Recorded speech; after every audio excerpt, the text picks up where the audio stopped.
Ini kamera Sony A7C dan setelah aku jual kamera ni, beli FX30, akhirnya kembali balik kepada kamera Sony A7C ni. Aku ingat masa mula-mula aku beli kamera Sony A7C ni, masa tu pun aku beli warna hitam juga sebab memang aku pilih warna hitam, tapi kali kedua ni sebab ada satu ni sahaja. Jadi masa aku beli tu aku ingat lagi mula-mula aku tengok kamera ni sebab tengok dalam gambar kamera Sony A7C ni aku ingatkan saiz dia mungkin sama macam Sony A7 siri, cuma dia tak ada EVF sahaja. Tapi bila tengok depan mata rupanya saiz dia sama macam Sony A6000. Jadi memang aku sangat kagum sangat macam mana Sony buat kamera ni dalam full frame tapi body dia kecil sangat. Lepas tu dari segi performance dia lebih kurang sama macam Sony A7 Mark III. Okey, jadi kenapa aku jual FX30 dan kembali balik kepada Sony A7C?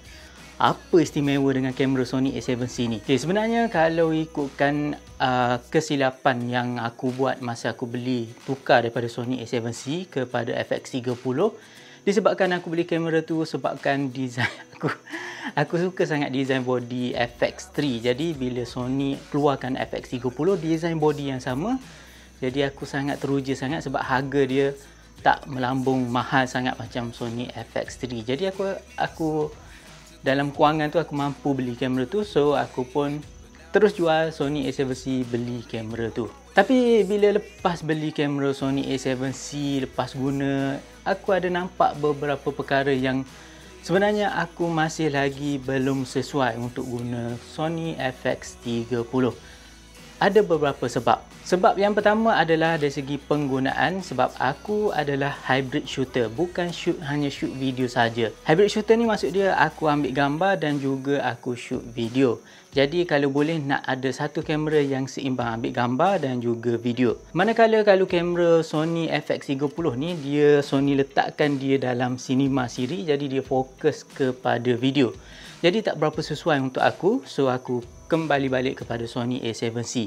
Sebabnya kalau tengok, okey, FX30 ni boleh ambil video, boleh ambil gambar, memanglah kamera video kan. Boleh ambil gambar, tapi masalahnya dia hanya boleh ambil gambar dengan electronic shutter sahaja. Kalau kamera Sony A7C ni boleh dengan mechanical shutter. Beza dia adalah nak cerita takut panjang pula.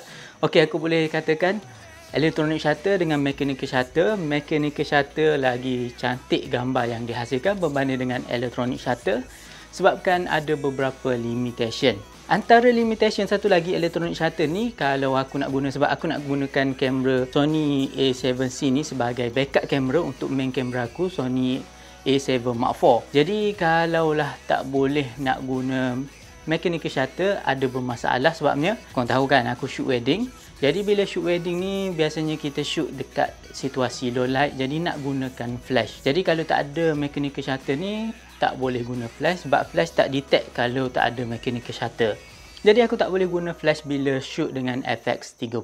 Sebab yang seterusnya adalah dari segi spek video yang overkill sangat, menyebabkan aku tak perlu pun benda tu. Sebab kalau aku nak guna semua high spec video, codec apa semua tu, yang pertama aku perlu SD card yang laju dan juga tinggi, storage kena besar. Jadi SD card tu biasanya akan mahal. Tambah lagi aku kena upgrade PC aku untuk proses pula video tu. Jadi buat masa sekarang PC aku cikai-cikai je, jadi tak boleh nak proses lagi video yang tinggi-tinggi codec dia. Untuk video yang ni pun, untuk video codec daripada Sony A7C ni pun agak struggle dah PC aku untuk proses, apatah lagi kalau Sony FX30. Dan lepas tu pula bila aku shoot dengan Sony A7C ni pun aku dah boleh dapat video yang cantik. Kalau korang tengok video aku yang sebelum ni, kalau tak tengok lagi boleh klik mana atas ni, korang boleh tengok. Aku pergi dekat Mas Pro Hidden Village. Okey, video tu semuanya aku shoot dengan Sony A7C. Jadi korang boleh tengok macam mana cantik dia punya color dia. Masih lagi boleh dapatkan color yang cantik dengan Sony A7C ni. Dan bagi aku dah agak berpuas hati dengan hasil video yang dihasilkan dengan Sony A7C ni. Jadi buat masa sekarang ni aku rasa tak perlu lagi. Video pun aku rasa masih lagi okey. Sebab yang terakhir kenapa aku kembali balik kepada Sony A7C ni disebabkan saiz dia yang compact dan juga kecil. Sebabnya pada mula-mula masa aku belum beli lagi Sony A7C ni, aku ingatkan saiz dia sama macam Sony A7 siri, cuma tak ada EVF sahaja. Tapi rupanya yang tu Sony FX30, saiz lebih kurang macam tu, mungkin gemuk sikit. Tapi yang ni sama je saiz dia macam Sony A6000 siri, cumanya mungkin gemuk sikit lah berbanding dengan Sony A6600. Dan yang lucunya grip dia lagi kecil berbanding Sony A6600. Ialah mungkin sebabkan kamera ni kamera bajet kan. Jadi disebabkan Sony A7C ni saiz dia compact, sebab aku nak second kamera aku compact, senang nak bawa ke mana-mana. Sebab aku guna second kamera aku ni untuk travel, untuk buat YouTube video, untuk lebih kurang banyak perkara. Jadi kalau boleh aku nak simplicity, compact, senang untuk dibawa.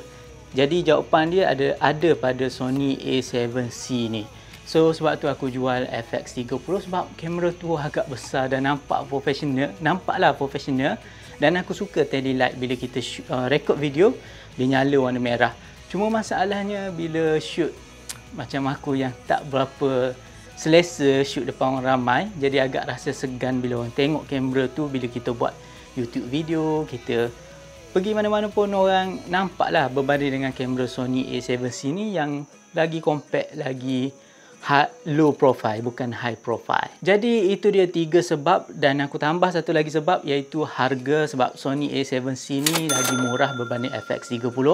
Lepas tu kamera ni full frame, boleh ambil gambar mechanical shutter. Jadi banyak benda yang aku perlukan dengan kamera ni berbanding kamera Sony FX30. So sebab tu aku jump pada Sony A7C ni. Jadi sebabkan itulah bila aku cek balik, walaupun ada benda-benda yang aku nak pada Sony A7C ni tak ada pada FX30, tapi benda tu benda kecil sahaja, benda yang lebih besar, lebih utama lagi ada pada Sony A7C. So sebab tu aku pindah balik daripada FX30 kepada Sony A7C. Dan aku nak minta maaf pada konsumer tak dapat nak buat video lanjutan pasal FX30, tapi mungkin aku boleh buat video cerita sikit pasal pengalaman aku guna FX30.